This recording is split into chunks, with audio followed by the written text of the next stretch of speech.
দেখেন নরমালি আমরা বলি যে মরিচের এই জাত লাগান, এই সময় লাগান, হ্যাঁ গাছ প্রতি এতটুকু ফলন হবে, বাজার দর এত হবে, এগুলো সব কমন কথাবার্তা। আসলে এটা আমার আগের ভিডিওগুলো যদি যান রিভিউ দেখবেন, এই ধরনের অনেক ভিডিওগুলো আছে। এখন আমরা যে বিষয়টা বলতে চাচ্ছি, সিজন ওয়াইজ যে জাত আলাদা হয় আর জাতের উপর ডিপেন্ড করে যে ফলনের যে অনেক চেঞ্জ আসে, সেটা কিন্তু দেখেন আমরা এই জমিতে এসে একটু কিছুটা অবাক হয়েছি।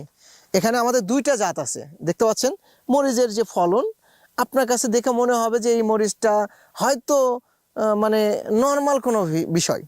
দেখেন আপনি এই সময় এই বছর এখন অবধি অক্টোবর আমরা 25 তারিখে অবস্থান করছি, যে সময় কোল ওয়েদার হওয়ার কথা, কিন্তু আমরা স্টিল নাও আজকে ঘামতেছি। এরকম একটা ক্রিটিক্যাল স্টেজে আমরা কয়েকদিন আগের কন্টিনিউ 4 মাস ধরে 4-5 মাস বৃষ্টি আমাদেরকে প্রতিনিয়ত ডিস্টার্ব করেছে, আমাদের ফসলগুলোকে নষ্ট করেছে। এই বৃষ্টির কারণে ম্যাক্সিমাম মরিচের জমিগুলো ডুবে শেষ। ডুবে মানে কি, নষ্ট হয়ে গেছে।